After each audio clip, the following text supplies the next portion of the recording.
Continuamos en CBN Noticias y está con nosotros en comunicación telefónica el ex ministro de Cultura del gobierno de Pedro Castillo, el doctor Alejandro Salas. Doctor Salas, bienvenido a CBN Noticias. Muy buenos días. Buenos días, don Rolando, un gusto de saludarlo. Un saludo también a todos los televidentes de CBN Noticias y un gusto estar con ustedes y dispuesto a poder responder las preguntas que consideren pertinentes y necesarias. Lo primero, doctor, ha pasado ya un tiempo prudencial y han sucedido muchas cosas. Gente que dice que fue o no un golpe de Estado. El expresidente Pedro Castillo en prisión. Un gobierno de Dina Boluarte que hace agua por donde se mire. Se van a llegar a los 100 días sin que el gobierno de la presidenta Boluarte hable con la prensa. Un presidente del Congreso que hace 300 días no habla con el periodismo. Estamos llenos de récord Guinness políticamente y verdaderamente la situación está insostenible. Una primera impresión de lo que se ha vivido hasta ahora y la remanente que queda de Pedro Castillo, doctor Sáenz. Bueno, nosotros hemos vivido, quienes fuimos vos, hablando del anterior gobierno, tratando de darle estabilidad, sostenibilidad y por supuesto un soporte al expresidente que necesitaba mucho soporte. Lo que hemos vivido hace estos días es prácticamente un camino de persecución. O sea, eso es evidente. Sin embargo, creo yo que la democracia implica el hecho de seguir al frente, ¿no es cierto?, de seguir caminando en el país, de seguir dialogando, de seguir expresándonos.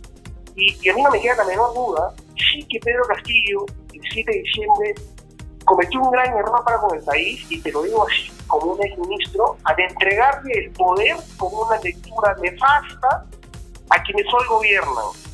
Debimos esperar y darle batalla democrática en el Congreso a esa solicitud de vacancia. Creo que lo llenaron de nervios, le pusieron un papel, y lo único que hizo ese papel es entregarle el poder a quienes hoy manejan el país.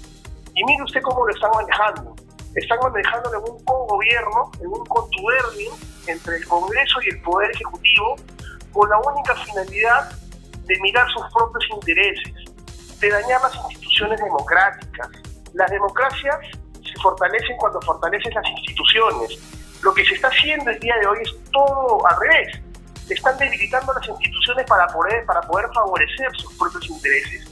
Miremos lo que está pasando ya con la Junta Nacional de Justicia, que quieren de una u otra manera reestructurarla, entre comillas, y ponerla como la Escuela Nacional de la Magistratura, para que sea el Congreso quien intervenga en la elección de los jueces, de los fiscales. Miremos lo que está pasando con el propio sistema electoral, en donde ya quien se encarga, por ejemplo, de elegir al presidente de la OMPE, de la RENIEC, quien preside esa junta calificadora es el defensor del pueblo. Y ya hemos visto cómo fue elegido el defensor del pueblo. Exactamente. El anterior gobierno fue un gobierno, por supuesto, sí, claro, perseguido, claro que sí. Fue un gobierno que no se le dejó gobernar, ni siquiera se le dejó expresarse. Fueron 17 meses de gobierno que quien te habla los videos de adentro y realmente lo que se veía al frente, va a decir esta oposición que hoy maneja el país, era un infierno, era un demonio. Doctor, mucha gente, digamos que el ciudadano de a pie, con un análisis, básico de la situación del gobierno de Castillo, el de Dina, dice que es más de lo mismo, acaso peor, pero que la diferencia es que Pedro Castillo no le quiso dar dinero a los medios de comunicación y Dina ha soltado la madeja. Y por eso están edulcorando mucho, al menos de lo que se puede. ¿Usted cree que esta afirmación, este análisis, tiene algo de real? Sí, tiene algo de real, por supuesto, que yo le añadiría algo más. Y es que Pedro Castillo no tuvo un Congreso que le dé sostenibilidad. Hoy en día, Dina Boluarte tiene un Congreso que es un Congreso prácticamente oficialista, casi en su totalidad a favor de ella. Pedro Castillo tuvo absolutamente todo en contra desde que fue electo. Antes de que asuma, recordemos, Rolando, se empezó a especular con que el dólar subía, con que la canasta básica ya no había, empezaron a escasear los bienes, y él todavía no era presidente, fue solamente mencionado que había ganado las elecciones. Ahora, pero teniendo en cuenta, doctor, cómo se venía, porque hubo una década lamentable donde dinero de narcotráfico sobre la mesa compraba la línea editorial. En este siglo, el modo cambió, pero el vínculo fue muy parecido, en el sentido que igual las pautas publicitarias obedecían a grandes contratos con el Estado. políticamente no fue muy kamikaze el de un momento a otro cortar el presupuesto a los medios de comunicación? Digo políticamente. Seguro que sí, mira, seguro que sí, pero era una visión que, digamos, que lo orientaban en ese sentido, en el campo, digamos, de su relación con la prensa, se lo hicieron, digamos, llegar así. ¿Pero por qué? Porque él sintió en plena campaña electoral todo el cargamontón que se le hizo. Entonces él asumió la presidencia, lamentablemente ya, digámoslo así, con una situación de resentimiento para con la prensa, que en la campaña prácticamente intentó destrozarlo con la finalidad que no lo hizo. Entonces, de una u otra manera, ese resentimiento que no debió llevarlo ya cuando era presidente, que debió sentarse a dialogar, concertar y acercarse, que es algo, por ejemplo, yo le recomendaba mucho, simplemente ya no lo quiso hacer. O sea, ¿para qué darle dinero? Manifestaban a alguien que tanto daño ha hecho, y alguien que de una u otra manera hay que darle dinero para que diga la verdad, para que cuente la verdad.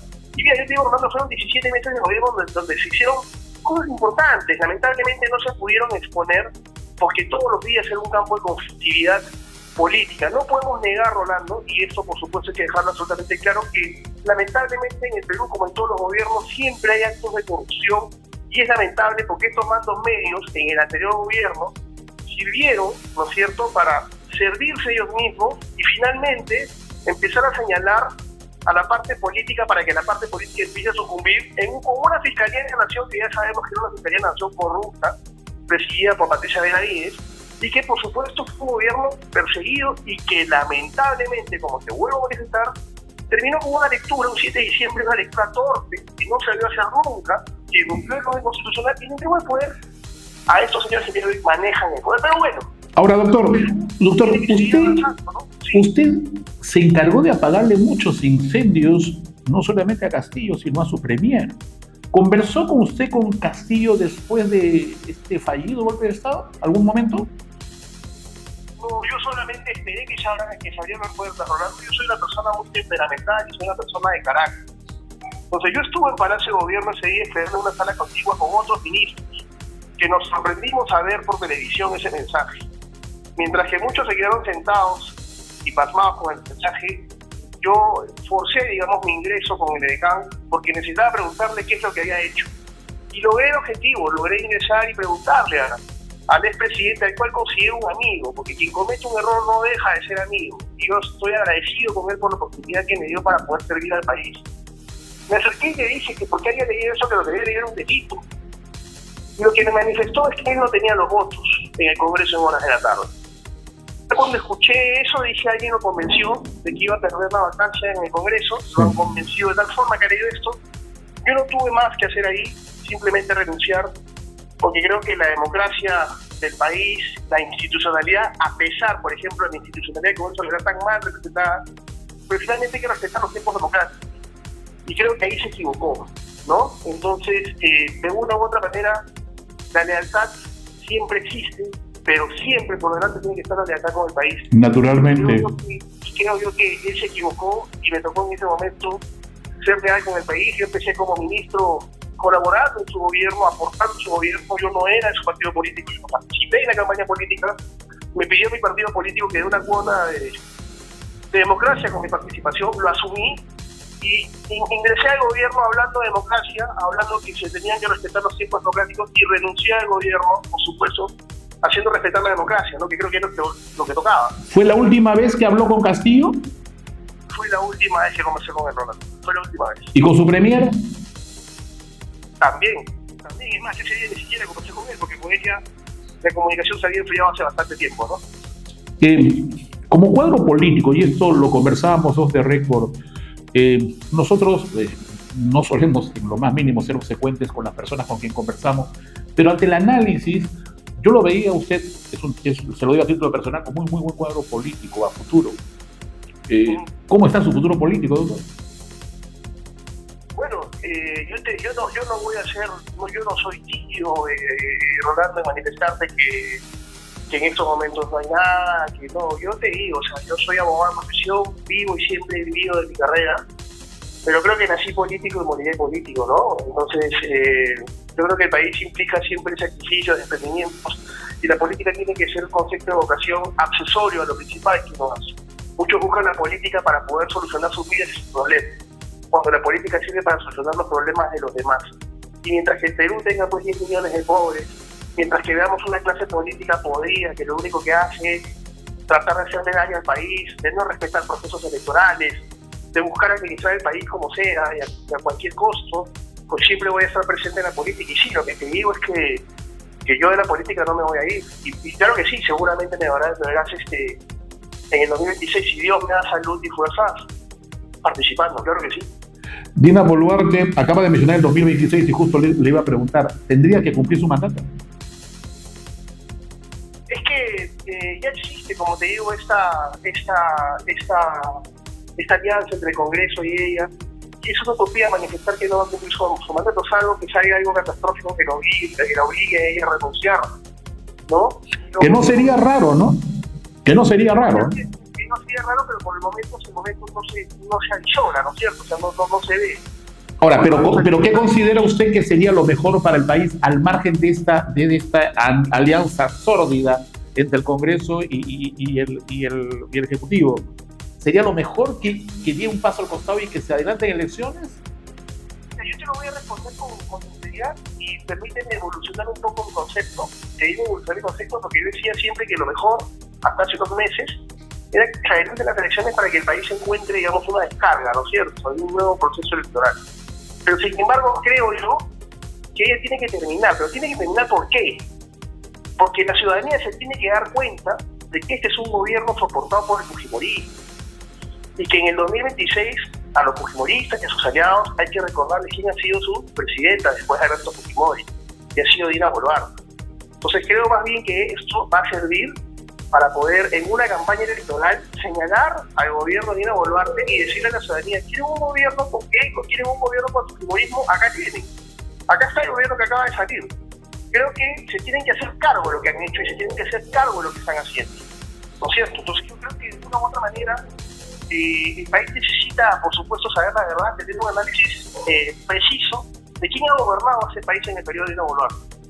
Y ese país ha gobernado, por supuesto, como estamos viendo, el fujimorismo, desde el Congreso con sus fuerzas aliadas, y Dina Boluarte haciendo caso a todo lo que le digitan, ¿no? O sea, es así de sencillo. Doctor Salas, muchísimas gracias por atender nuestro llamado. Ha sido usted muy gentil. Muchas gracias, Rolando. Por lo gusto. El ministro de Cultura del gobierno de Pedro Castillo, pero sí, una voz lúcida en aquella coyuntura política con la cual cubrimos este bloque político aquí en CDN Noticias. Ya volvemos.